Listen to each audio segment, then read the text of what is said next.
We have a calamity today, and that calamity is that many of the people who give dawah are extremely harsh in their approach.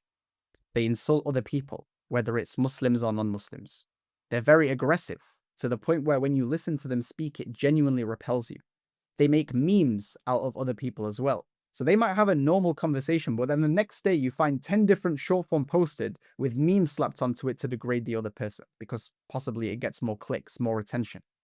And likewise, people design their thumbnails in a way where the people that they're targeting are painted in a very ugly light, again, possibly to attract more clicks. And if you open any comment section of any Islamic video or any Muslim that makes a mistake, you'll always find Muslims being nasty and disgusting with their approach when they advise the person who made the video. And so I thought I'd make this video to address this situation from an Islamic perspective. Is there ever any situation where we can be harsh giving dawah? This is what we're going to talk about today. And I want you to remove any biases that you might potentially have and to just listen attentively. That's all I ask. Because it's not me speaking, this is Allah and His Rasul speaking. So if you really care about the truth, I ask you to just give me an attentive ear, inshallah, remove any biases, and to just pay attention and reflect on what I'm saying. Now, for me to lay the foundations of what I'm about to say, know that Islam considers the context that you're in. So when you're with your friends, Islam considers that. And there's a way that you carry yourself when you're with your friends. When you're with your parents, the exact same. When you're insulted, for example, again, Islam considers that, and there's a way to respond when you're insulted. Every situation has a context Islamically. And the reason why I say that is because da'wah is no different. Da'wah has a specific context, meaning when you're in the context of giving da'wah, there are specific principles and etiquettes that you must fulfill because you are in the context of giving da'wah. And so now that I've laid this foundation, let me make something very clear about da'wah itself. And this will allow you to understand the principles and etiquettes by yourself. Da'wah is extremely heavy on the soul, because you're basically telling people that the way they're living their life right now is wrong, and they need to change their way of life. They need to change their belief system.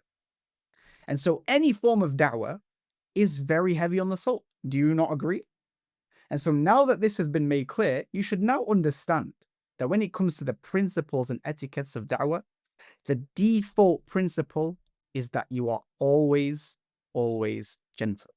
Meaning you do not show any harshness whatsoever. Now, many of you who are watching this video, possibly you give da'wah, possibly you might disagree because you've heard something somewhere else. You might be thinking, hang on a minute, surely there's exceptions, right? We're going to address that very soon. But first, let me give you some evidences based on what I've just said. Think of Luqman. Luqman wasn't a prophet. He was a very wise man, and Allah subhanahu wa ta'ala named an entire chapter in the Qur'an after him. Allah subhanahu wa ta'ala talks about Luqman when he's advising and giving da'wah to his own son. What does Allah subhanahu wa ta'ala say? وَإِذْ قَالَ لُقْمَانُ لِابْنِهِ وَهُوَ يَعِظُهُ يَا بُنَيَّ لَا تُشْرِكْ بِاللَّهِ.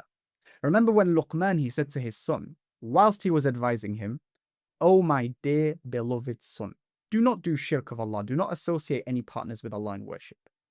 Allah makes it a point to show that Luqman said to his son, "O my dear beloved son," subhanallah. Now let's look at Ibrahim alayhi salam with his own father when he's giving da'wah to his own father. إِذْ قَالَ لِأَبِيهِ يَا أَبَتِ لِمَ تَعْبُدُ مَا لَا يَسْمَعُ وَلَا يُبْصِرُ وَلَا يُغْنِ عَنْكَ شَيْئًا.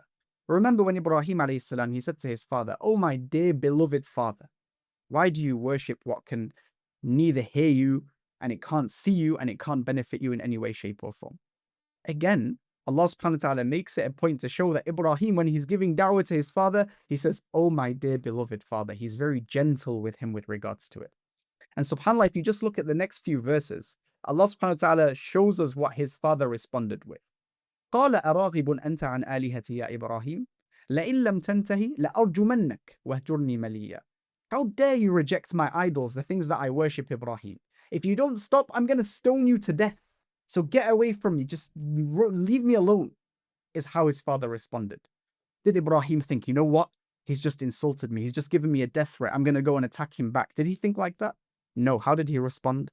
قَالَ سَلَامٌ عَلَيْكَ. Peace be to you. Khalas. He responded in peace. Very gentle, subhanallah.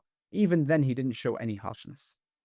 But then some of you might be thinking this is someone with their father. And with the father, you have to be very gentle by default. Fair enough. Let's now look at Musa alayhi salam, with arguably one of the worst tyrants the world has ever seen, which is Pharaoh himself. Someone who claimed to be God on earth. Someone who used to kill children. Someone who used to do many, many terrible things. When Musa alayhi salam spoke to Allah subhanahu wa ta'ala, he became a prophet. What did Allah subhanahu wa ta'ala say to Musa when he gave him the mission of going back to Fir'aun? اذهبا إلى فرعون إنه طغى فقولا له قولا لينا لعله يتذكر أو يخشى. Go to Fir'aun, for he has transgressed every bound imaginable. Subhanallah, he's done so many terrible, terrible things. He's the worst of all people. Did Allah say to Musa alayhi salam, go to Fir'aun and square up to him and show him who's the boss? No, he said, فقولا له قولا لينا. Speak to him gently, kindly, be very merciful in your speech. Why? So that he may perhaps be mindful of me, Allah subhanahu wa ta'ala, or fearful of my punishment. Because of course, Musa is now going to go to Fir'aun and tell him that everything he's doing is wrong. This is heavy on the soul.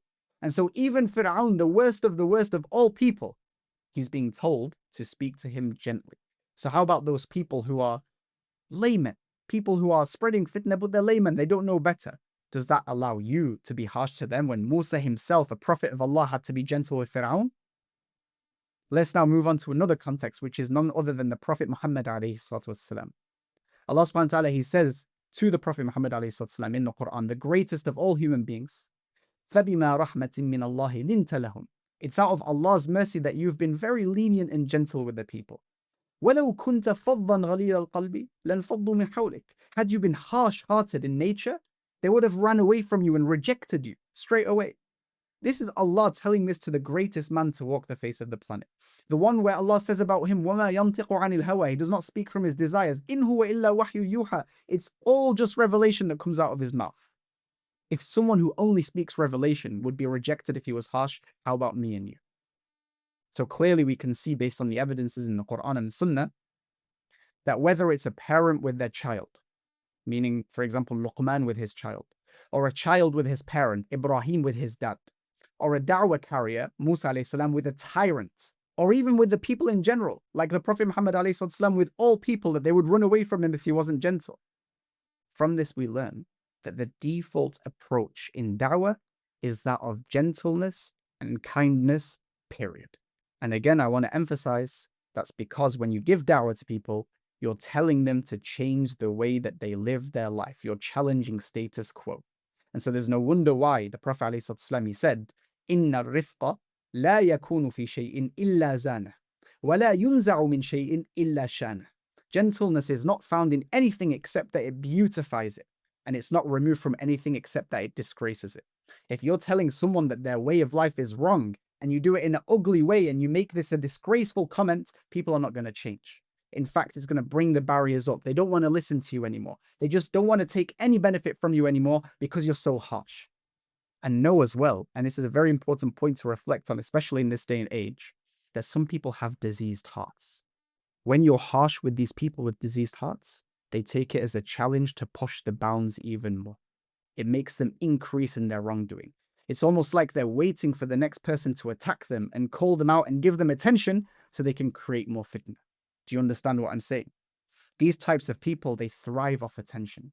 And I promise you that if everyone was to just leave them alone, they will die of their rage because you're not giving them any attention. That's what they're thriving off. And so with your wisdom, O da'wah carrier, why are you giving them attention? Is it because you want clicks, or is it because you actually want goodness for the ummah? Because if you wanted goodness for the ummah, you'd leave these people alone, period. Tayyib, now that we've made the principle very clear, and I'm sure a lot of you guys agree with what I'm saying so far, now we can address the thing that's probably on your mind, which is, what are the exceptions? Is there ever a time where we can be harsh when we give da'wah? Because maybe the person we're addressing is creating lots of fitna, or they're not listening with kindness. You've been kind so many times and they're just not listening. Islamically speaking, can we ever be harsh with them? Guess what? No, you can't.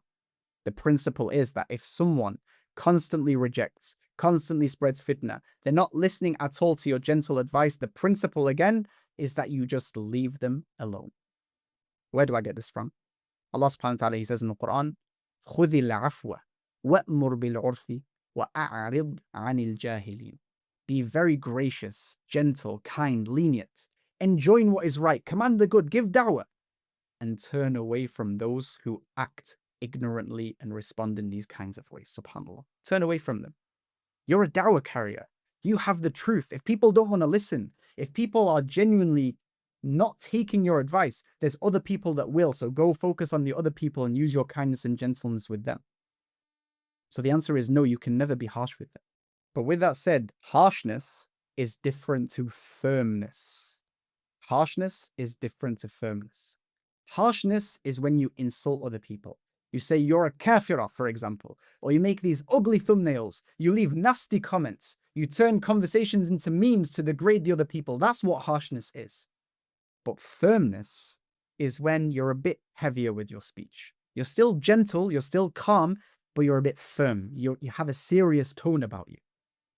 This is the only exception that you can have in your da'wah if you've tried to advise the person time and time again, and you know that they're not responding. They're just not responding to you. They're rejecting. And you know that you've made everything clear to them and you've exhausted every avenue of gentleness. Then maybe you can try a bit of firmness. And even if you are firm, you're very brief with your firmness. And if they still reject after that, then you leave them alone.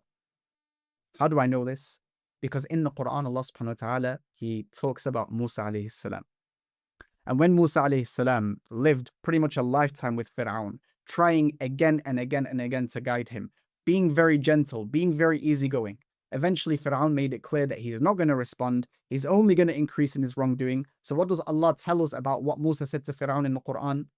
قَالَ لَقَدْ عَلِمْتَ مَا أَنزَلَ هَؤُلَاءِ إِلَّا رَبُّ السَّمَاوَاتِ وَالْأَرْضِ بَصَائِرَ وَإِنِّي لَأَظُنُّكَ يَا فِرْعَوْنُ مَثْبُورًا. Musa alayhi salam, he said to Fir'aun, you know that these signs that I'm showing you, they're from Allah. You know this full well. And I really think, O Fir'aun, that you are doomed, you're finished, you're destroyed, khalas. That's what he said. One comment, done. And this firmness was in hope that after all this gentleness he rejected, this firmness will make him realize, you know what? I'm going to die one day.